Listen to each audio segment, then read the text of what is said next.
প্রিয় শিক্ষার্থীরা, তোমরা কেমন আছো? আশা করি তোমরা সবাই খুবই ভালো আছো।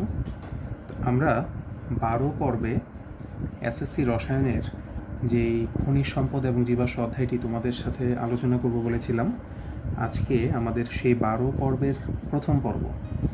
ঠিক আছে, এছাড়া আমি আরও কয়েকটি পর্ব অলরেডি আমাদের চ্যানেলে আমরা আপলোড করে রেখেছি, যেমন হাইড্রোকার্বনের প্রকারভেদ, এছাড়া অ্যারোমেটিক হাইড্রোকার্বনের যে বেসিক বিষয়গুলো আছে, কার্যকরীমূলক এবং সমগোত্র শ্রেণী কী। যারা একটু অ্যাডভান্স আছো, যারা অলরেডি অধ্যায়ে অন্য কোনোভাবে তোমরা পড়েছো, তারা ওই ক্লাসগুলো দেখে নিতে পারো। কিন্তু আমি এই ক্লাসটি এমনভাবে শুরু করতে চাচ্ছি, আজকে যেহেতু প্রথম পর্ব, আমি ধরে নিচ্ছি যে এই অধ্যায়টি সম্পর্কে তোমার কোনো ধারণা নেই। ঠিক আছে, তুমি একদমই শুরু থেকে আমার এই ক্লাসটা দেখছো, আমি সেইভাবে ধরে নিয়ে তারপরে ক্লাসটি করতে যাচ্ছি। তো বেশি কথা না বলে চলো আমরা অধ্যায়টি শুরু করি।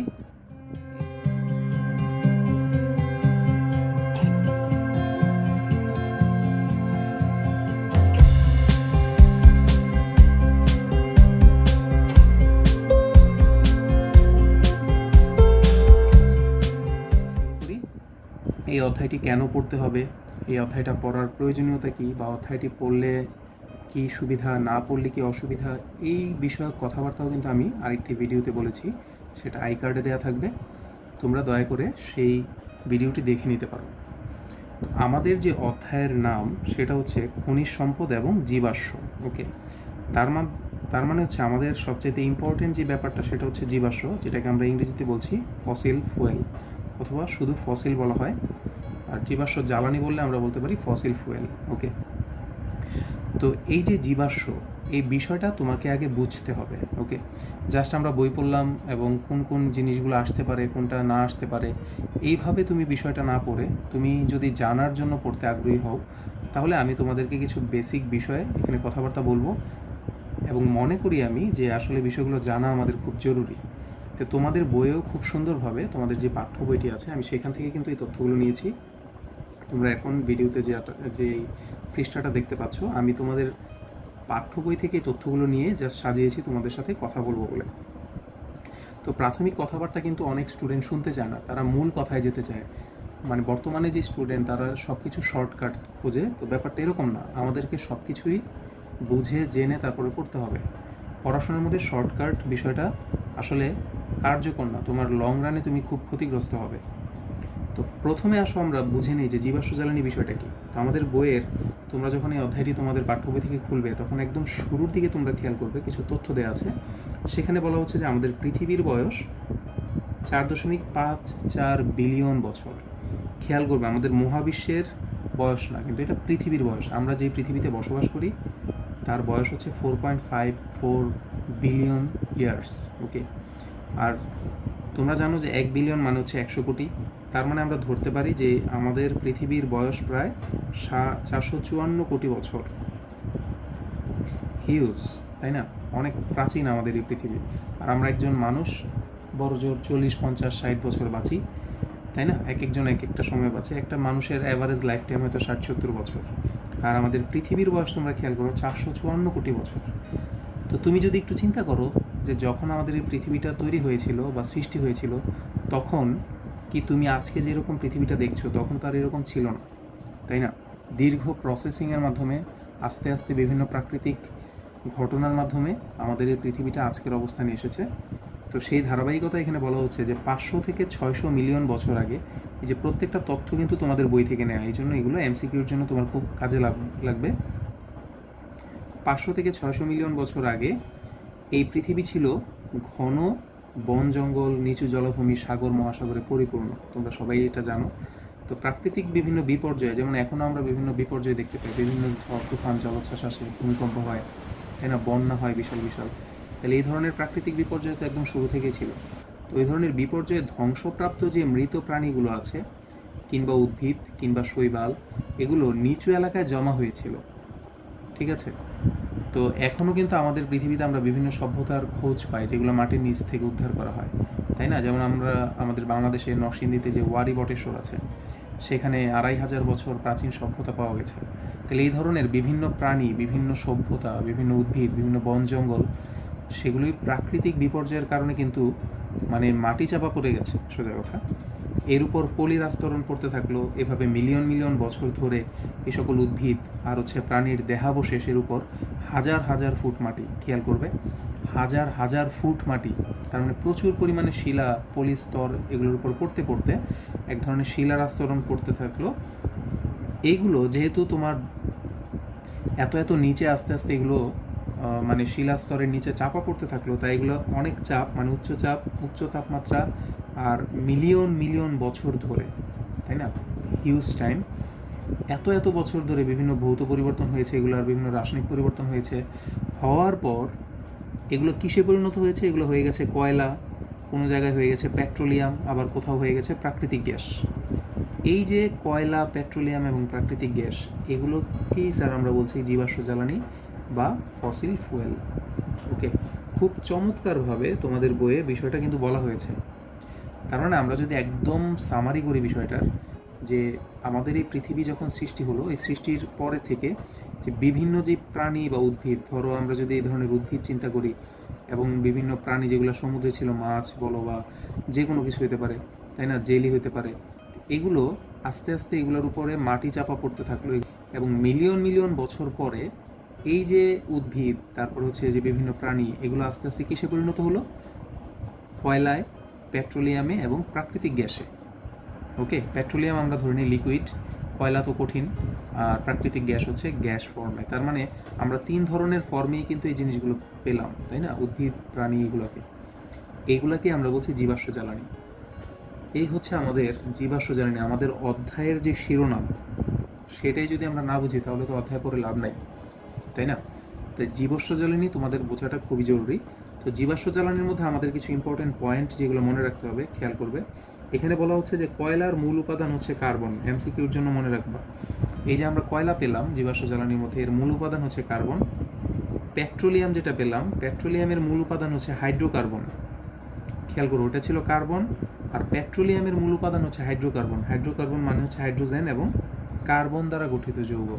ওকে, যারা একদমই নতুন তারা খেয়াল করবে, হাইড্রোকার্বন শব্দের মধ্যেই বলা আছে হাইড্রো এবং কার্বন, তার মানে হাইড্রোজেন এবং কার্বন দ্বারা গঠিত যৌগ। এই হচ্ছে হাইড্রোজেন কার্বন দ্বারা গঠিত। আর হাইড্রোকার্বনগুলো হচ্ছে স্যার জৈব যৌগ। ওকে, তোমরা অনেক ক্লাসমেটদের কাছ থেকে কিংবা বিভিন্ন স্যার যারা পড়ান, তারা দেখবে অধ্যায়টির নাম প্রায়ই বলে ফেলে যে জৈব যৌগ। এই সেম অধ্যায়টি, পুরাতন যে বই, সেখানে অধ্যায়টির নাম ছিল জৈব যৌগ। তো জৈব যৌগ এবং হাইড্রোকার্বন একই কথা, জাস্ট একটু ডিফারেন্স আছে, আমরা সেগুলো পরে আলোচনা করব। তো হাইড্রোকার্বনকে বলা হচ্ছে জৈব যৌগ, এটা কিন্তু তোমার পাঠ্য বই অনুযায়ী আমি বলছি। এরপরে কিছু নতুন নাম তোমরা নতুনভাবে শিখবে, যে ধরো alcohol, aldehyde, ketone, carboxylic acid সহ আরও যেসব জৈব যৌগ আছে সেগুলো হাইড্রোকার্বন থেকে সৃষ্ট। তার মানে এই যে অ্যালকোহল, অ্যালডিহাইড, কিটোন এবং কার্বক্সিলিক অ্যাসিড, এগুলো কিন্তু এই যে হাইড্রোকার্বন থেকেই তৈরি হয়েছে। ওকে, এই হচ্ছে কয়েকটা গুরুত্বপূর্ণ পয়েন্ট। এর মধ্যে সবচাইতে ইম্পর্টেন্ট, কয়লার মূল উপাদান কার্বন আর পেট্রোলিয়ামের মূল উপাদান হচ্ছে হাইড্রোকার্বন। এই দুইটা পয়েন্ট একটু ভালো করে মাথায় ইনপুট দিয়ে রাখবে, ওকে, এমসিকিউর জন্য। এরপরে আসো আমরা যদি আরেকটু সামনে যাই, সেখানে জীবাশ্ম জ্বালানি সম্পর্কে তোমাদের বইয়ের একদম শুরুতেই আরও কিছু পয়েন্ট দেওয়া আছে। পয়েন্টগুলো আমি যদি আলোচনা করি, আমি পয়েন্ট ওয়াইজ তোমাদের জন্য নোট করেছি, তোমরা একটু খেয়াল করো। আবারও একই কথা বলা হচ্ছে যে শত শত মিলিয়ন বছর আগে উদ্ভিদ এবং প্রাণীদেহের যে ধ্বংসাবশেষ, খেয়াল করবে, মানে মাটি চাপা পড়তে পড়তে যে ধ্বংসাবশেষটা, সেটা মাটির নিচে যেগুলো পাওয়া যায় তাকেই জীবাশ্ম জ্বালানি বলে। তাহলে আমরা জীবাশ্ম জ্বালানির সংজ্ঞা এইভাবে দিতে পারি যে শত শত মিলিয়ন বছর আগে উদ্ভিদ এবং প্রাণীদেহের যে ধ্বংসাবশেষ মাটির নিচে পাওয়া যায় তাকে জীবাশ্ম জ্বালানি বলে। যেমন পেট্রোলিয়াম, প্রাকৃতিক গ্যাস, কয়লা, প্রধানত কিন্তু এই তিনটেই হচ্ছে জীবাশ্ম জ্বালানি, বা আমরা যেটাকে বলি ফসিল ফুয়েল। এরপরে খেয়াল করো, বলা হচ্ছে যে শত শত মিলিয়ন বছর ধরে তাপ, চাপ, রাসায়নিক পরিবর্তন, এগুলোর কারণে বড় বড় উদ্ভিদ এবং প্রাণী থেকে শুরু করে ক্ষুদ্রতম উদ্ভিদ যেগুলো ফাইটোপ্লাঙ্কটন এবং জিওপ্লাঙ্কটন নামে পরিচিত, এগুলোও জীবাশ্ম জ্বালানির সৃষ্টি করে। তার মানে এই পৃথিবীতে মিলিয়ন মিলিয়ন বছর আগে যে উদ্ভিদ ছিল, যে প্রাণী ছিল, সেগুলোই কিন্তু ধীরে ধীরে জীবাশ্ম জ্বালানির সৃষ্টি করেছে। তারপরে যে গুরুত্বপূর্ণ পয়েন্ট খেয়াল করবে, বড় বড় উদ্ভিদ থেকে তৈরি হয়েছিল কয়লা, খুব ইম্পর্টেন্ট কিন্তু। তাহলে কয়লাগুলো হচ্ছে বড় বড় উদ্ভিদ থেকে তৈরি হয়েছে। তার মানে আমরা আজকে যেখানে কয়লার খনি পাই, আমাদের বাংলাদেশেও কিন্তু দিনাজপুরে, তোমরা জানো কি না, দিনাজপুরের বড় পুকুরিয়া খুব সম্ভবত, দিনাজপুরে কিন্তু বিশাল কয়লার খনি আমাদের দেশে আছে। তার মানে আমরা ধরে নিতে পারি সেখানে বড় বড় উদ্ভিদ ছিল, সেগুলো মিলিয়ন মিলিয়ন বছর চাপা পড়ে আজকে কয়লায় পরিণত হয়ে গেছে। এরপরে হচ্ছে বলা হচ্ছে দেখো ফাইটোপ্ল্যাঙ্কটন, তারপরে জুওপ্ল্যাঙ্কটন আর মৃত প্রাণীর দেহাবশেষ, ওকে, এগুলা পেট্রোলিয়াম তৈরি করে, আরও পরিবর্তিত হয়ে সেটা প্রাকৃতিক গ্যাসের তৈরি করে। তোমরা একটু মনোযোগ দাও কথাটার মধ্যে, খেয়াল করো। বলা হচ্ছে যে ফাইটোপ্ল্যাঙ্কটন, জুওপ্ল্যাঙ্কটন। তো ফাইটোপ্ল্যাঙ্কটন জুওপ্ল্যাঙ্কটন কি আমরা একটু বলে নিই। ফাইটোপ্ল্যাঙ্কটন হচ্ছে পানিতে বসবাসকারী শৈবাল, আর জুওপ্ল্যাঙ্কটন হচ্ছে পানিতে বসবাসকারী ছোট প্রাণী। তো আমরা কিন্তু বললাম যে বড় বড় উদ্ভিদগুলো থেকে কয়লা তৈরি হয়, তাহলে একটা স্টুডেন্টের মাথায় প্রশ্ন আসবে, তাহলে এই যে পেট্রোলিয়াম বলছি, প্রাকৃতিক গ্যাস বলছি, এগুলো কোত্থেকে তৈরি হয়? খেয়াল করো, এইটাই হচ্ছে এখানে আনসার। এই যে ফাইটোপ্ল্যাঙ্কটন, যেগুলো পানিতে বসবাসকারী শৈবাল, জুওপ্ল্যাঙ্কটন পানিতে বসবাসকারী যে প্রাণীগুলো আছে, এছাড়া যে মৃত প্রাণীর দেহাবশেষ, ধরো বিভিন্ন মাছ, বিভিন্ন ধরনের জলজ প্রাণী যেগুলো, এগুলোর দেহাবশেষ থেকে তৈরি হয় পেট্রোলিয়াম। সেই পেট্রোলিয়ামটা আরও পরিবর্তিত হয়ে প্রাকৃতিক গ্যাস তৈরি করে। তার মানে প্রাকৃতিক গ্যাসটা পেট্রোলিয়ামেরই আরেকটা পার্ট, ওকে, ওইটা থেকেই তৈরি হয়েছে। তো আমরা তিনটার কিন্তু উৎস পেয়ে গেলাম। কয়লা হচ্ছে বড় উদ্ভিদ থেকে পাই, পেট্রোলিয়াম হচ্ছে আমরা পাই জুওপ্ল্যাঙ্কটন, ফাইটোপ্ল্যাঙ্কটন, বিভিন্ন প্রাণীর মরদেহ থেকে যেটা, আর প্রাকৃতিক গ্যাস হচ্ছে পেট্রোলিয়ামটাই পরিবর্তিত হয়ে তৈরি হয়। ঠিক আছে, তো এটা আমরা আলোচনা করে ফেলেছি। এরপরে আসো যে এই কথাটা খুবই ইম্পর্টেন্ট আমার মনে হয়, জীবাশ্ম জ্বালানির মূল উৎস হচ্ছে জীবদেহ। তোমরা একটু খেয়াল করো শব্দটার দিকে, কিন্তু খেয়াল করবে জীব আছে শব্দটা, হ্যাঁ, জীবাশ্ম জ্বালানি, তাহলে এগুলোর মূল উৎস কিন্তু জীবদেহ, সেটা উদ্ভিদ হোক কিংবা প্রাণী। এবং এই সকল জ্বালানির মূল উপাদান হচ্ছে এই যে জীবাশ্ম জ্বালানি, এর মূল উৎস হচ্ছে জীবদেহ, এবং এগুলার মূল উপাদান হচ্ছে কার্বন এবং কার্বনের যৌগ। ওকে, তার মানে কি স্যার? তার মানে হচ্ছে জীবাশ্ম জ্বালানির মূল উপাদান হচ্ছে কার্বন। এই কার্বন এবং কার্বনের যৌগই হচ্ছে আমাদের এই অধ্যায়ের মূল আলোচ্য বিষয়। তোমরা যখন সামনে আমরা যাব, বাকি পর্বগুলো তোমরা যখন দেখবে প্রায় সবগুলো যৌগই কিন্তু কার্বন থেকে উদ্ভূত হবে। ওকে, কার্বন যে কি জিনিস তোমরা আস্তে ধীরে জানতে পারবে। আচ্ছা, এবার আসো আমরা আমাদের পাঠ্য বইয়ে প্রাকৃতিক গ্যাসটাকে একটু আলাদা করে বলা হয়েছে, কারণ কি আমাদের দেশে কিন্তু প্রাকৃতিক গ্যাস আছে প্রচুর পরিমাণে, যদিও শেষ হয়ে যাবে খুব দ্রুত।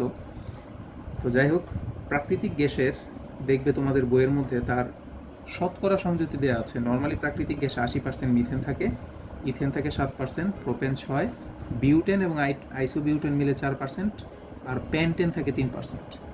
তো এটা হচ্ছে আমাদের প্রাকৃতিক গ্যাসের প্রধান, মানে নর্মালি অ্যাভারেজ যে প্রাকৃতিক গ্যাস পৃথিবীতে পাওয়া যায়, প্রাকৃতিক গ্যাস তোমরা সবাই জানো সেটা হচ্ছে মিথেন, তাই না? মূলত প্রাকৃতিক গ্যাস বললে আমাদের মাথায় আসে CH4। কিন্তু সবচেয়ে আনন্দের বিষয় দেখো, বাংলাদেশে যে প্রাকৃতিক গ্যাসটা পাওয়া যায় সেখানে মিথেন পাওয়া যায় 99.99%। তার মানে এর চেয়ে বিশুদ্ধ প্রাকৃতিক গ্যাস আমার মনে হয় পৃথিবীতে আর নাই, কারণ প্রায় পুরোটাই মিথেন, কোনো ঝামেলা নাই এখানে। ওকে, তো এই তথ্যগুলো তোমরা একটু MCQর জন্য কিন্তু পড়ে রাখতে হবে তোমাদের।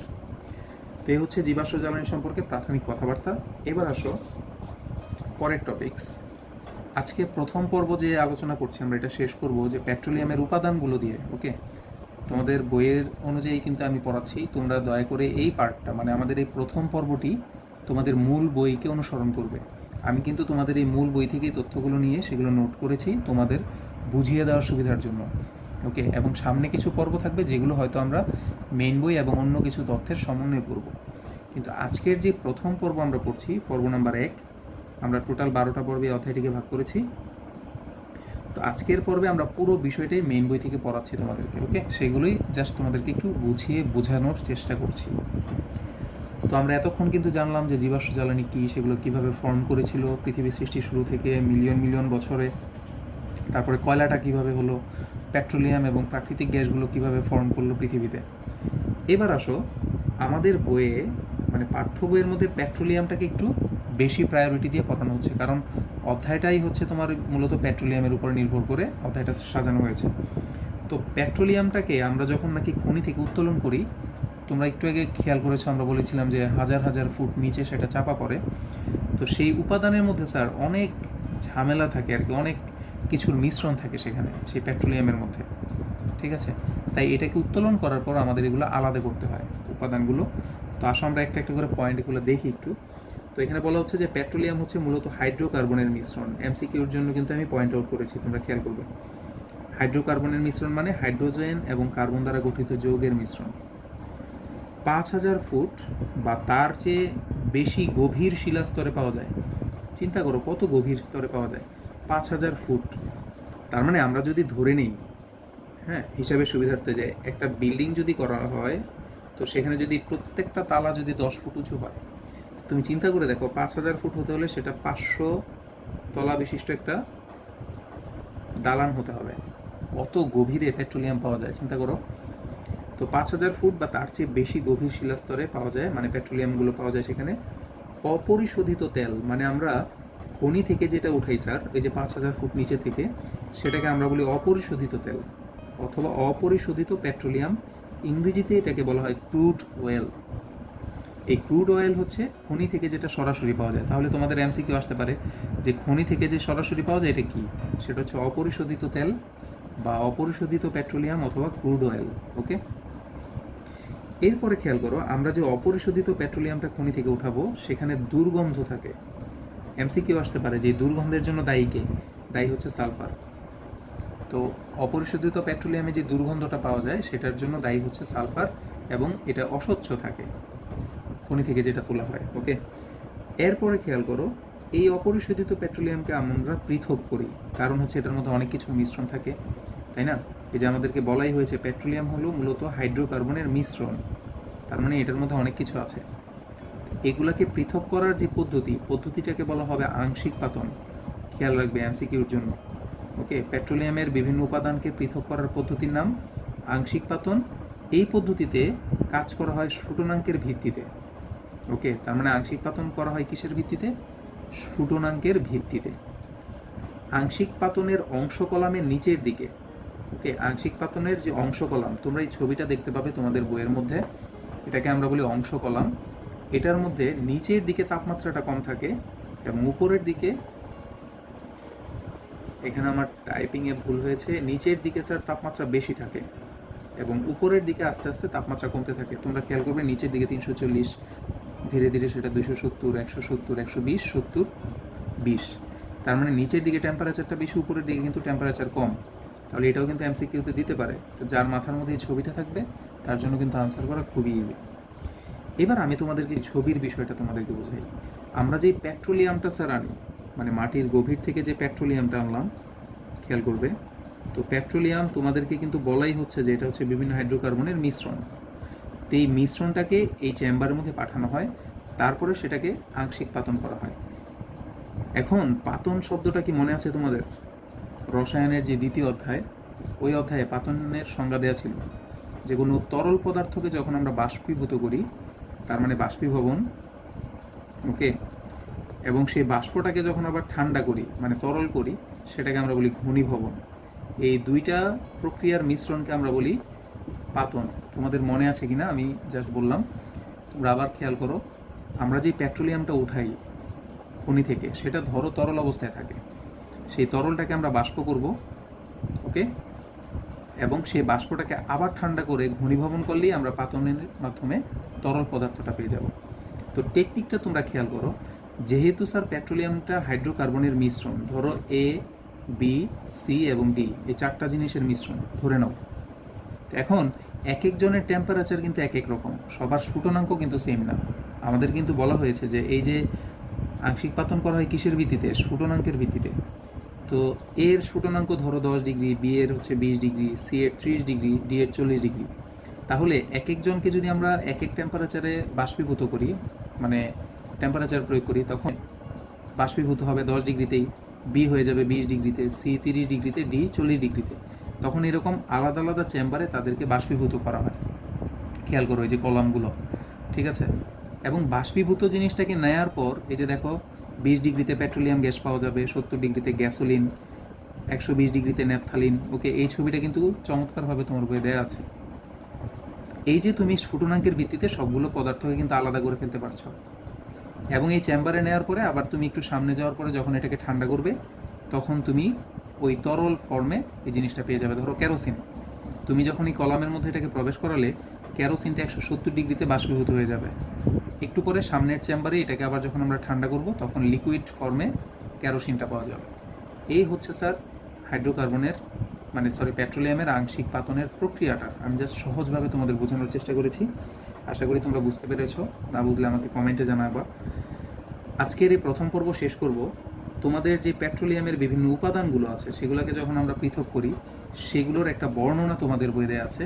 আমি খুব গুছিয়ে তোমাদের জন্য এটার জন্য একটা চার্ট তৈরি করেছি, সেই বর্ণনাগুলোকে চার্টে নিয়ে এসেছি। তো লাভটা কি হবে স্যার? আমরা এখানে একটা সিরিয়াল মেনটেন করতে পেরেছি। কিভাবে তোমরা একটু খেয়াল করো, আমি বুঝিয়ে দিই।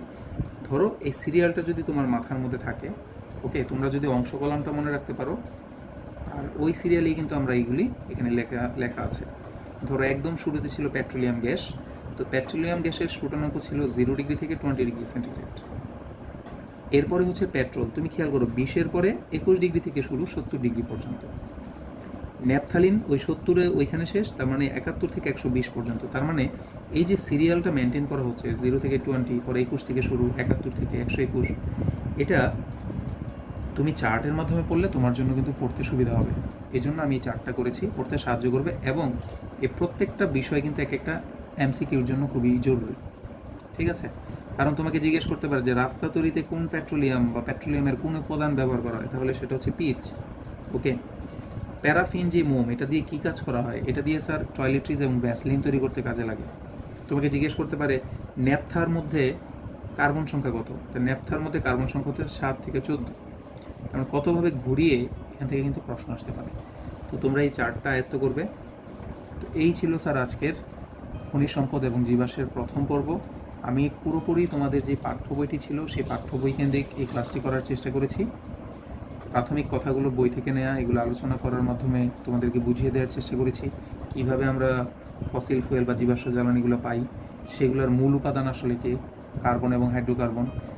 তারপরে আমাদের প্রাকৃতিক গ্যাসের যেই শতকরা সংযুতি সেটা দেখার চেষ্টা করলাম, এবং এটাও জানলাম যে আমাদের দেশের প্রাকৃতিক গ্যাস হচ্ছে সবচাইতে ভালো, ঠিক আছে? আমাদের দেশে অনেকগুলো গ্যাস ক্ষেত্র কিন্তু আছে, ওকে। ব্রাহ্মণবাড়িয়ার যে তিতাস গ্যাস ক্ষেত্র, এটা সম্ভবত সবচাইতে বড় গ্যাস ক্ষেত্র, ওকে। এগুলো একটু পড়বে। এরপরে আমরা জানলাম যে পেট্রোলিয়ামের যে উপাদান, এগুলো আমরা কীভাবে পৃথক করবো, এগুলো কোথায় পাওয়া যায়, ঠিক আছে? মাটি থেকে প্রায় 5000 ফুট গভীরে, অনেক গভীর। তারপরে হচ্ছে যে দুর্গন্ধ হয় কেন পেট্রোলিয়ামের মধ্যে, সালফার থাকার কারণে। অংশ কলামটা বোঝার চেষ্টা করলাম, কিভাবে এখানে উপাদানগুলোকে পৃথক করা হয়। এবং সবশেষ পেট্রোলিয়ামের বিভিন্ন উপাদানের বৈশিষ্ট্যগুলো চার্টের মাধ্যমে তোমাদেরকে বোঝানোর চেষ্টা করলাম। এটা তোমাদেরকে দায়িত্ব, তোমরা বাসায় চার্টটা নিজের আবার তুলে নিতে পারো খাতায়, অথবা তোমাদের মেইন বই থেকে তথ্যগুলো নিতে পারো, তখন তোমার জন্য স্টাডি করা খুব ইজি হবে। তো এই ছিল স্যার আমাদের খনিজ সম্পদ এবং জীবাশ্ম এর প্রথম পর্ব। অলরেডি আমার চ্যানেলে আরও কয়েকটি পর্ব আপলোড করা হয়ে গেছে, ওকে। প্রথম পর্বের আগে আমি সেগুলো করে ফেলেছি। হাইড্রোকার্বনের প্রকারভেদ তোমরা দেখতে পারো, অ্যারোমেটিক হাইড্রোকার্বনের বেসিক পয়েন্টগুলো দেওয়া আছে, সেটা দেখতে পারো। আমি আই কার্ডে এবং লাস্টের দিকে তোমাদের এগুলো লিঙ্কগুলো দিয়ে দিব, তোমরা সেগুলোতে ক্লিক করে দেখে নিতে পারো।